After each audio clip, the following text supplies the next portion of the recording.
Olá, estamos hoje aqui no nosso Pode Crer e a entrevistada de hoje é a Marcília. Tudo bem, Marcília? Tudo bem, Dani. Tudo bem, ótimo. Agora melhor ainda. Que bom. A Marcília passou pela pandemia, como todos nós, mas a Marcília ela tem uma história de vida onde ela hoje vai falar um pouco pra gente. Marcília, como é que foi passar pela pandemia e ficar entubada? Olha, Dani, o pouco que eu lembro de umas coisas assim muito complicadas, sabe? Na realidade, eu fiquei 2 dias aqui em Peruíbe, né? Até conseguir uma vaga. Aí depois de 2 dias consegui uma vaga para mim em São Paulo, né? No interior, foi em Brasilândia, no hospital de Campanha. Eu chegando lá, eu logo já subi, fui para UTI. Aí que eu lembro, foi quando eu cheguei lá, eu não conseguia respirar, sabe? Eu puxava e não vinha, e o médico já me colocou, deita ela na maca, me deu uma maca. Aí me colocou um capacete, que tinha uma bomba, sabe? Uma bolsa, que eu tinha que respirar, né? E ele falou, 2 horas com essa máscara. Se em 2 horas a senhora não conseguir, a gente vai te colocar de bruxo. Mais 2 horas. Nada, eu fiquei nessa bolsa 2 horas, Ana, e não conseguia respirar. Aí ele falou, bom, a gente vai virar a senhora de bruxo durante 2 horas, porque a senhora está com como é que fala? A imunidade muito baixa, ela tem que subir. Aí tá, nada. Aí 2 horas mais de bruxo, não voltava. Aí o médico chegou e olhou para mim, e eu olhava dos lados assim, velho. Tinha 3, 4 pessoas do meu lado, já mal também, e eu naquele nervoso, falei, meu Deus, eu querendo respirar e não conseguia, porque, gente, não tem pior coisa no mundo, de você querer puxar a respiração e o ar não vir, sabe? Aí o médico chegou para mim e falou assim, Marcília, infelizmente, a gente vai ter que te entubar, né? E eu, nessa experiência, antes de sair de Peruíbe, eu tive vários amigos meus que foram entubados e não voltaram. Quando você recebeu essa notícia que você iria ficar por lá entubada, como que foi para você? Eu falei, acabou. A hora que o médico olhou para mim e falou assim, a gente vai ter que te entubar, meu Marcelo. Vamos tirar tudo que você tem, aliança, crime, tudo corrente, e a gente vai te dar uma injeção e você vai dormir. Eu fiquei apavorada. Aí é a hora que a gente se pega com Deus. Aí é a hora que você fala, acabou. Você pensa nos filhos, você pensa no marido, você pensa na família, né? Essa é a hora que você se sente ninguém, né? Aí eu pensei em Deus, falei, Senhor, é só tu agora na minha vida, né? Aí, sabe assim, de repente, é uma coisa sobrenatural. De repente veio uma calma tão grande, Dani, sabe? Eu fiquei estável, parou aquele nervoso. Aí Deus falava comigo nitidamente, eu sou contigo. Aí eu falei, tá bom, doutor, eu vou aceitar. Aí ele falou, então a senhora vai tomar uma injeçãozinha, a senhora não vai sentir nada, a senhora só vai dormir. Eu sei que aí eu estiquei braços, porque eu me lembro aí, e acho que ele me deu a injeção. Alguma sedação, né, que ele te deu? Sim. Quando ele te sedou, naquele momento, pelo seu relato, você ainda teve um tempo de pensar, né, na família, ainda teve esse tempinho para você fazer uma reflexão sobre a sua família. Você ficou por esse tempo entubada por quanto tempo? Eu fiquei 4 meses entubada. 4 meses. 4 meses. Quando você voltou desses 4 meses, como que foi para você? Porque você estava assim, sedada. Aí, de repente, assim, né, você volta. Você teve uma noção em que período você estava retornando? Como é que foi? Explica um pouco pra gente. Não tive a noção. Acho que eu já estava há dias no quarto, quando eu caí em si. Porque quando você sai de uma UTI, né, quando você sai de um quadro desse, você fica boba, né? Você fica boba. Até depois que eu saí, depois que eu fui para casa, eu fiquei sabendo que o médico chegou e falou para mim, Marcília, os seus filhos querem te ver no áudio. E eu falei assim, não, eu não tenho filho, eu não quero ver ninguém. Você nem lembrava, quando você voltou, depois de 4 meses, tá? Isso. Que você viu o médico, aí ele falou dos seus filhos, aí você já nem lembrava que tinha filhos. Não. Aí eu pensei assim, meu Deus, eu tava totalmente fora de mim. Totalmente. Porque como é que uma mãe vai falar, não, se o que a gente mais quer é sair dali, é voltar pro seio da família, é ver marido, é ver os filhos, né? É isso que você quer ver. Eu falei, não acredito que eu falei isso pro médico. Fiquei desacreditado. Eu acredito que tem a ver com a parte clínica, né? Porque você ficou 4 meses, né, com a mente apagada. Eu acredito que o seu consciente era como se você tivesse dormido. E aí você volta, né, e o médico começa a falar uma parte da sua vida, até você recapitular, lembrar quem é a Marcília, teve um período. E nessa sua volta, como que foi para você? Quando você percebeu, olha, eu sou a Marcília, eu estou num hospital, eu fiquei 4 meses entubada e eu tenho uma família me aguardando. Olha, Dani, eu fiquei com muito medo ao mesmo tempo de chegar. Aquele medo assim, eu queria sair dali logo. Os médicos vinham, os enfermeiros, né, na Marcília e tal. E eu queria sair dali, eu queria voltar. Eu falei, não, eu quero voltar para minha casa, eu quero ver meus filhos, eu quero ver meu marido. E eu ainda fiquei, depois dos 4 meses que eu voltei, eu fiquei quase, acho que 1 mês ainda naquele quarto, Dani. Eu fiquei 1 mês, porque eu não conseguia andar. O médico não libera você enquanto você não puder ir até o banheiro tomar banho, pelo menos. Gente, então fora os 4 meses de intubação, você ainda teve as sequelas, né? Teve que lidar com as sequelas. Então teve ainda um período de recuperação, adaptação, para depois poder ir para casa. Sim, teve no hospital. Eles não me liberaram enquanto eu não fiquei de pé pelo menos 1 segundo de pé, sabe? Eu tentava colocar as pernas e queria levantar, e tinha hora de noite que eu queria sair dali. Dani, e você tá numa maca, e você, é incrível, essa doença, ela é incrível. Ela tira tudo de você, Dani. Tudo, você não tem força para nada. Eu chorava pedindo para alguém vir me levantar no travesseiro, para eu poder levantar minhas costas, para ficar mais de pé, porque eu não aguentava a dor, tanto ficar deitada. Eu tinha que esperar chegar uma enfermeira à noite. Eu pedia chorando, pelo amor de Deus, moço, me ajuda, eu quero levantar, eu quero sentar, eu não quero ficar deitada, minha costas está doendo, sabe? De vez em quando vinha alguém me levantava, de vez em quando falava, não, fica aí quietinha, e você querer se levantar, se pegar na maca dos 2 lados, você não tem força para se levantar, entendeu? Você tem que depender dos outros para te dar um banho, passar um pano em você. Olha, é uma experiência que, olha, isso eu não tenho nem, é hora que foge as palavras. É uma total dependência de Deus, né? Totalmente. Ficou totalmente dependente de Deus. Totalmente, é só Ele. Nessa hora, é só Ele. Não tem ninguém mais. É onde você se dobra e fala, Senhor, me ajuda. Porque não tem esse e nem aquele. Um dia todos os joelhos se dobrarão a Deus. E essa é a hora. É a hora que você se sente ali frágil, fraco, sabe? Que você não tem ninguém pode ficar do seu lado, você não tem família. Vai ficar ali, não pode. Covid, você não pode ficar com ninguém do lado. É você sozinha naquele quarto. Aí é onde você se sente totalmente dependente de Deus. Porque pra gente relembrar, né, nesse período a pessoa está em total isolamento. Então não tem nem a visita, né, das pessoas queridas, dos amigos. É total dependência de Deus. E nessa fase de recuperação que você já havia voltado, o que passava pela sua cabeça referente a esses 4 meses que você não viveu, né? Foi 4 meses que você ficou de cama. 4 meses. Você pensava aqui fora, como estava, nas pessoas? Sim, Dani, até porque antes de eu pegar o Covid, foi 2 meses antes, eu perdi minha mãe e meu irmão, que moravam em Curitiba na época, e 3 dias de um pro outro, com o Covid. Eu perdi os 2 lá. Logo depois de 2 meses eu peguei o Covid. Né? Então como é que ficou a minha mente? Né? Então quando eu voltei do Covid, que eu pude ir para casa, que o médico me deu a alta, que eu pude ir para casa, eu agradeci tanto a Deus, mas foi uma outra etapa.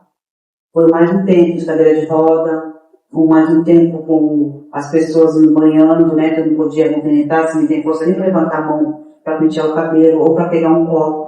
Hoje você vai na pia, então você não valoriza o que Deus faz. Porque hoje, eu pego um copo hoje, de vez em quando eu estou na pia lavando um copo, eu falo, meu Deus, quando eu estava com aquela doença, não tinha força para ir com o copo na mão, nem para colocar uma roupa no corpo ou pentear o cabelo. Eu não tinha força. Então é aí que você valoriza mais a vida, mais o ser humano, valoriza a Deus. Entendeu? Então essa recuperação foi bem complicada para mim, porque o meu marido ele também é cadeirante, então ele não podia me ajudar. Eu tinha um menino de 15 anos em casa, aquele que me pegava no colo, ele me levava para o banheiro, tinha uma sobrinha que me ajudou muito também, né? Ia fazer a comida para mim, me dava banho. E você tem uma criança pequena também, né? Estava com quanto tempo seu menino na época? O Adriel, ele tinha na época, já se passaram 4 anos, então, vai para 4 anos agora. Ele está com 8, ele tinha 4 anos. Ele tinha 4 anos quando você foi entubada. Quando eu fui entubada. Então você tinha uma criança de 4 anos, um adolescente. Isso. Tinha perdido a mãe e o irmão com a Covid. Saiu, né, após 4 meses de intubação, com sequelas, porque você ficou de cadeira de roda, né, se recuperando. Então foi dia após dia, lentamente, né, ali unindo a sua força com Deus e com alguns que te ajudavam para poder conseguir ir se recuperando. Se recuperando. O que é incrível, Dani, voltando lá na frente, quando eu voltei do quarto, que eu saí do Covid, né, que eu voltei do quarto, tem aqueles que perguntam para mim, mas do que você lembra? Na época que você ficou assim, na intubação, você lembra quando você está entubado, você foi para algum lugar, você viu alguma luz, alguma coisa assim, diferente? Todos têm essa curiosidade, né? Todos. Como é que foi? Na realidade, Dani, eu não lembro, literalmente eu não lembro. Posso ser que daqui para frente eu venha me lembrar, né? Mas, Dani, eu via muita gente no hospital, eu não sei se era medicamento que eu tomava, que eu estava, né, em base de medicamentos fortes, que a mente estava já. Eu via muitas pessoas de branco vestidas de enfermeiras. Homem, mulher, pessoas que eu já conhecia, lá me ajudando, tipo, dando medicamento, até vi uma irmã minha, vi um irmão meu, né, lá na recepção. Aí eu falei, nossa, o que ela está fazendo aqui? Será que ela fez curso de enfermagem e ela está aqui agora? É uma coisa... É a lembrança que você tem. E a lembrança que eu tenho. Pessoas vestidas de branco. A lembrança que eu tenho. E uma outra lembrança que me chamou muita atenção, Dani, eu estava até conversando com meu esposo esses dias, eu não esqueço isso, que onde eu estava, era um quarto e ele era cheio de vidro, em volta e em cima. E eu via fotos de aranha. E todos os vidros tinham fotos de aranha.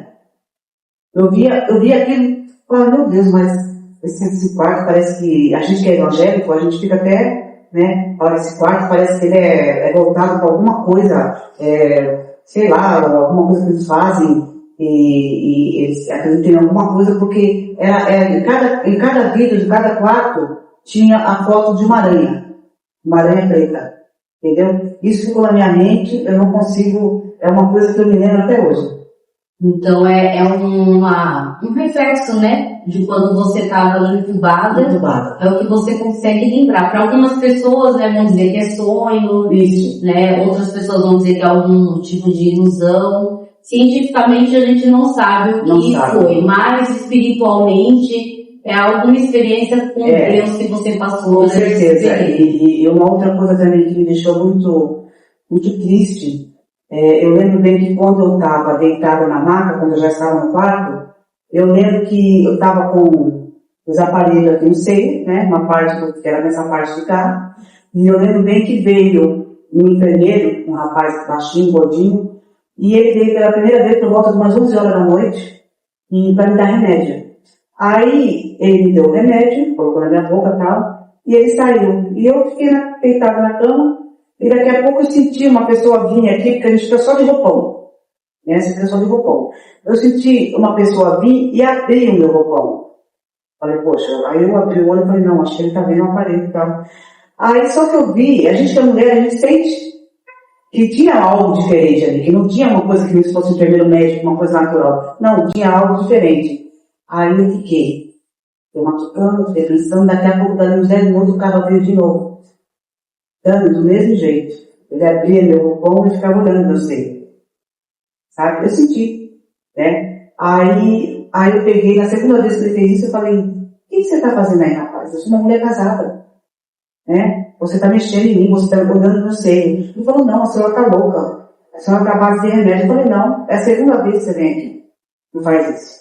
Aí eu falei com o médico falou, não, ele não pode nem estar fazendo isso, né, senhora, porque ele não é homem, ele é, né? Ele é uma pessoa que não é homem, né? E então ele nem ia estar fazendo isso. Eu falei, tá bom, então eu acho que ele está ficando louco.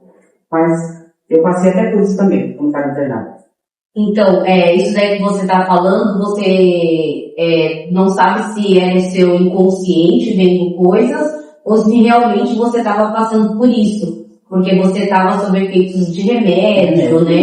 Isso. Muito tempo ali no hospital. Isso. Então, às vezes acaba misturando mesmo, pode ser, né? Pode ser. Mas realmente, né, mulheres quando ficam no hospital sob remédios durante muito tempo ficam bastante vulneráveis mesmo, né?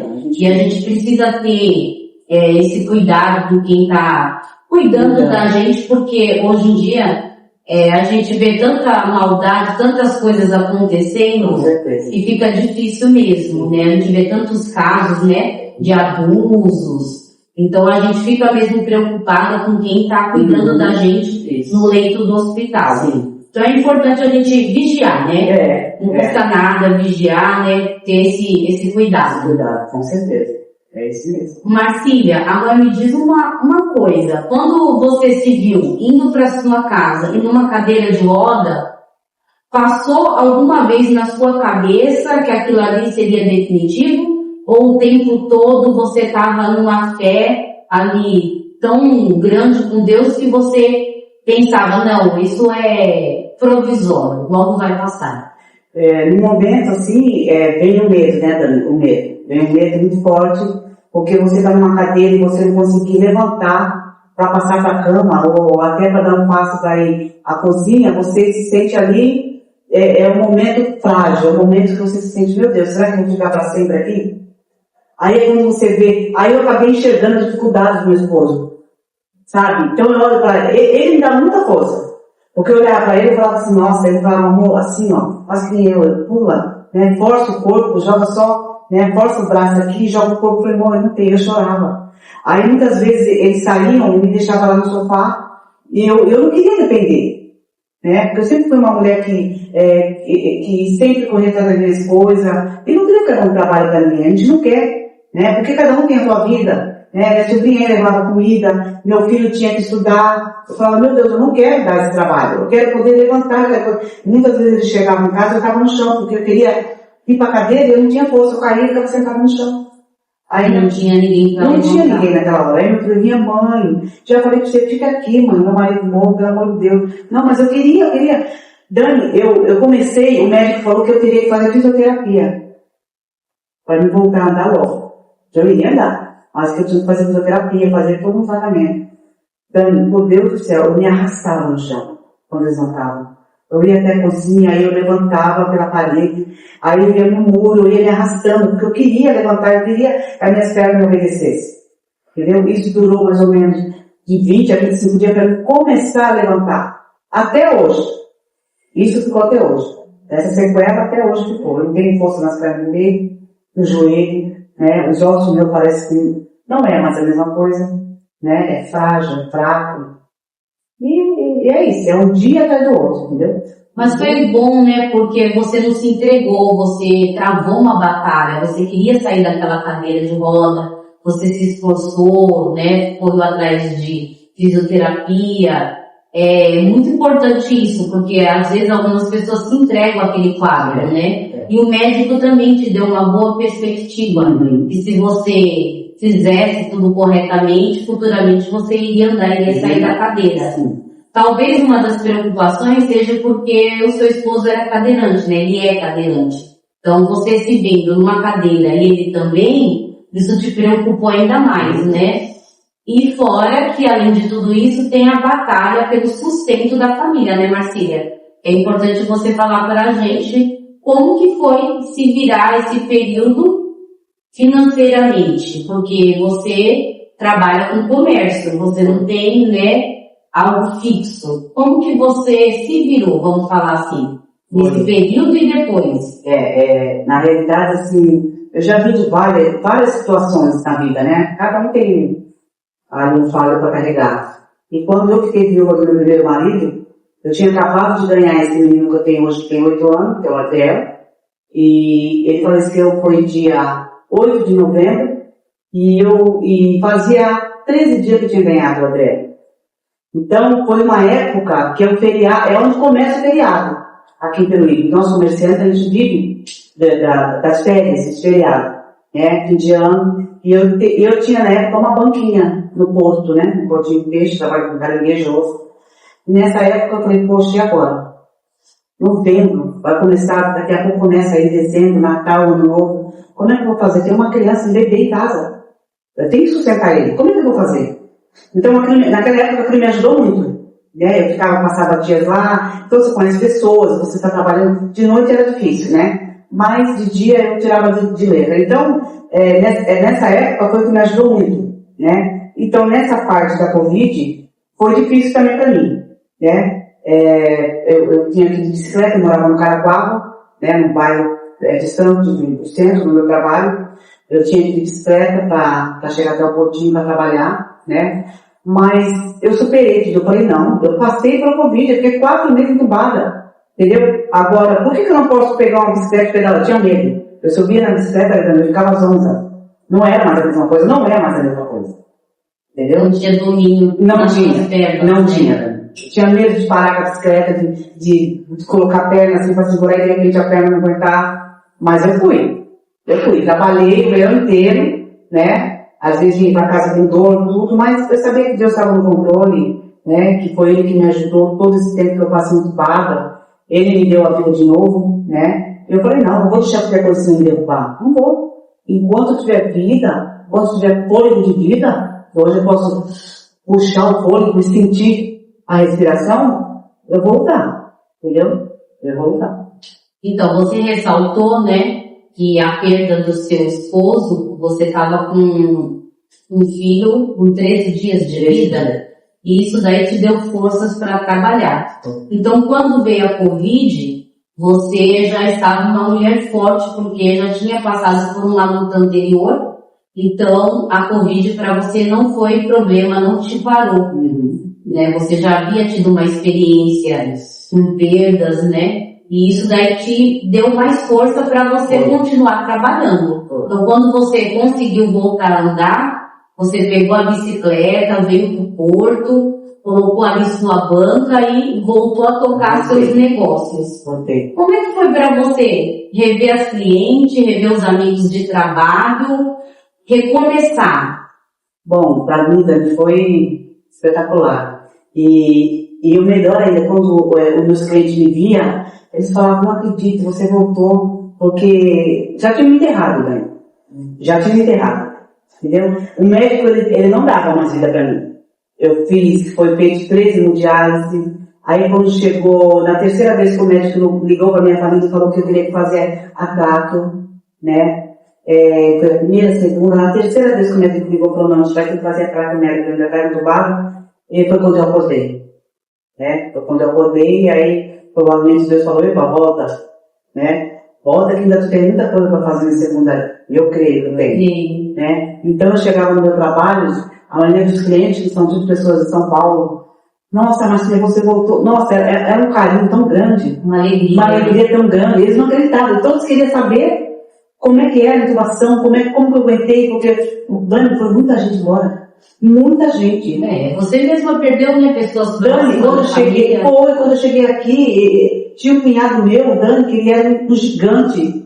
Minha filha falou, mãe, você não sabe quem morreu no povo? Eu falei, quem? O Ale. Eu falei, não acredito. Perdi também. Nossa, eu falei, meu, é inacreditável, sabe? É só Deus mesmo. Então, eu falo mesmo. Eu falo com as pessoas, que muita gente vem me perguntar, né, como é que foi e tal. E eu falo, eu sou o milagre dele. Eu sou o milagre dele. Eu acredito. E o trabalho te ajudou bastante nessa recuperação? Voltar a trabalhar, ver pessoas? Muito, Dani.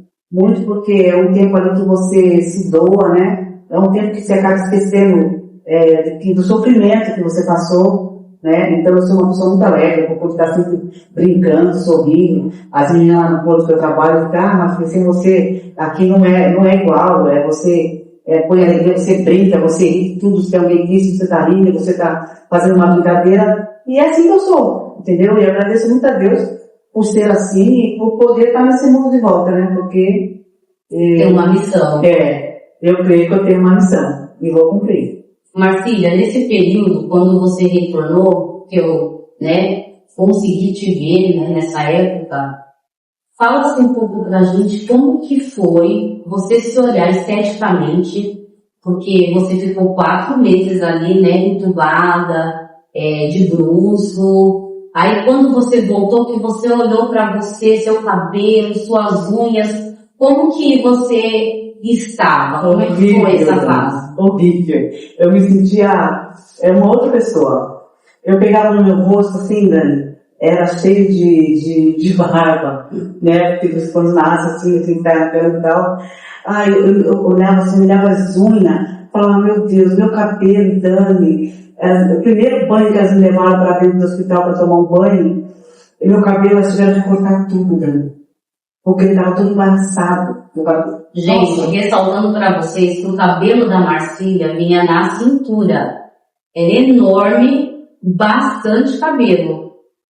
Muito. Cortaram, Marcília. Então, aí cortaram meu cabelo porque para desembaraçar. No banheiro, embaixo do chuveiro, com creme, tinha 3 embaraçando. E aí caiu com dor, porque era muita dor na cabeça, muito tempo, deitado. Eu tenho até hoje várias...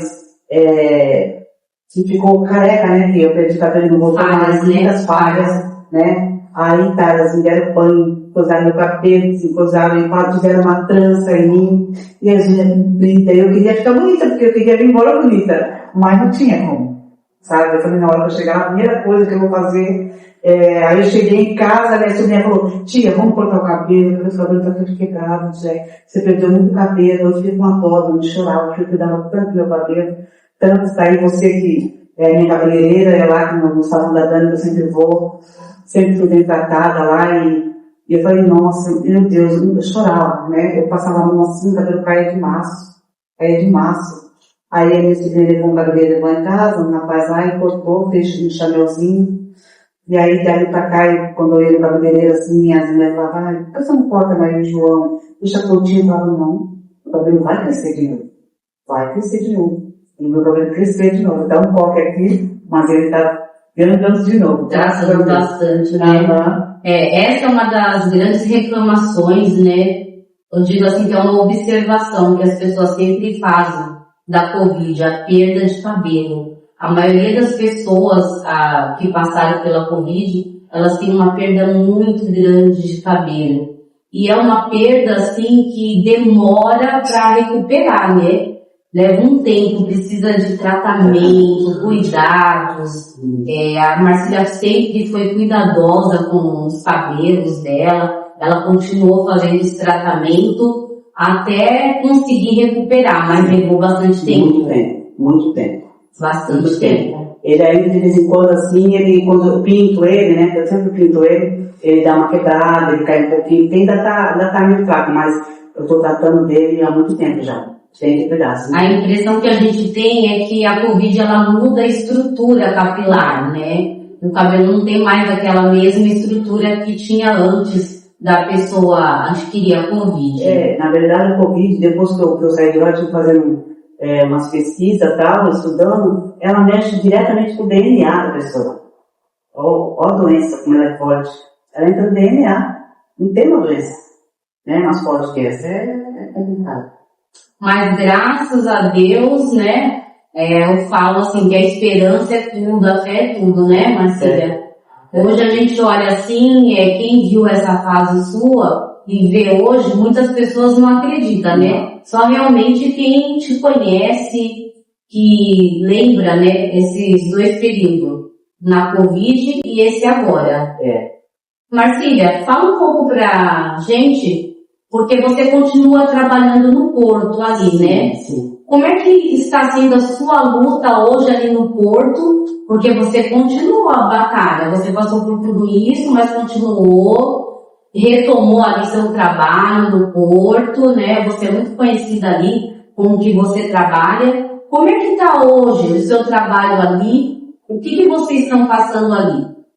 Então, o Portinho de Peruíbe, na realidade, ele hoje é um comércio mais conhecido que tem aqui no litoral, até mais que a Praça Redonda ali, né? Onde fica ali a Feirinha de Líquido. Ele é muito procurado pelos turistas, né? E a gente tem tido aí problemas ali direto, com fiscalização. Eu sei que eles têm o trabalho deles, tá certo, né? Para não virar bagunça. Só que tá muito difícil a gente trabalhar no Portinho ultimamente ali.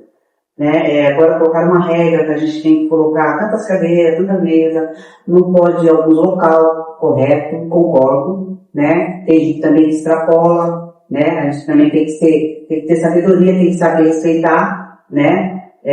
Os maiores aqui. Só que eu mesmo, eu tô no ponto de jogar toalha. Eu não aguento mais, né? Eu saí do meu quiosquinho, porque não estava dando certo. Eu fui com carrinho de fritura, né? Não tinha espaço para virar na frente, que é onde tem muito carrinho. Eu achei melhor ficar mais distante, lá atrás, onde fica os bairros. Hoje eu me encontro num local que, na realidade, ele é um local que é da ambiental. É uma parte mais voltada, assim, para ambiental, né? Onde tem ali umas plantas, umas árvores. Eu tenho uma limpada, não cortei, porque não pode, porque se cortar tá uma multa. Eu limpei, que era um local onde os pescadores botavam uma rede, misturavam, e coloquei meu carrinho ali, mas eu tenho complicação para trabalhar, tá difícil. Você trabalha com o que, Marcília, no seu carrinho? Eu trabalho com fritura de peixe. O cliente compra o peixe, camarão, leva no carrinho, eu frito o peixe para os clientes. Eles comem lá ou levam embora. Pelo que eu estava me orientando sobre a situação de vocês ali estão agora instável, né? É isso? Vocês não têm assim uma certeza de que vão continuar ali naquele local? Não é que tá isso? Então, a gente teve uma reunião semana passada agora, né? No gabinete da defesa, e foi falado pra gente que a gente iria lá para trás, onde é o estacionamento. Eles iam tirar o estacionamento, onde fica os barcos, e iriam colocar todos os ambulantes do carrinho lá para trás. Ok. Aí poderia ficar trailer, poderia ficar o carrinho, a gente não precisaria estar levando para casa todo dia o carrinho, ou as mesas, cadeiras, tá bom. Você leva todo dia? Não, eu não tenho condição de levar, né? Até porque o carro do meu esposo não tem engate, né? E não tem como, é difícil pra gente levar todo dia e trazer. Não dá. Então tem que ter um local para poder deixar. Tem que ter um local para ficar especificamente lá, né? Aí teve essa concordância de vir, e todo mundo lá para trás, né? E fazer lá uma praça de alimentação. A gente chegou até ir lá e fazer uma licença especial para essa praça de alimentação. Só que uns querem, outros não querem. Então tá essa bagunça de novo. Né? Tá essa bagunça, falaram que não pode isso, não pode aquilo. Eu falei, ó, esse final de semana eu não trabalhei, né? Então esse final de semana agora eu vou. Eu vou orar para Deus para ver o que Deus faz melhor para mim. Porque se eles ir lá e falar, ó, tira as coisas, eu jogo a toalha, para mim não dá. Aí eu pego meu carrinho, levo embora, vou vender e vou procurar fazer outra coisa da minha vida.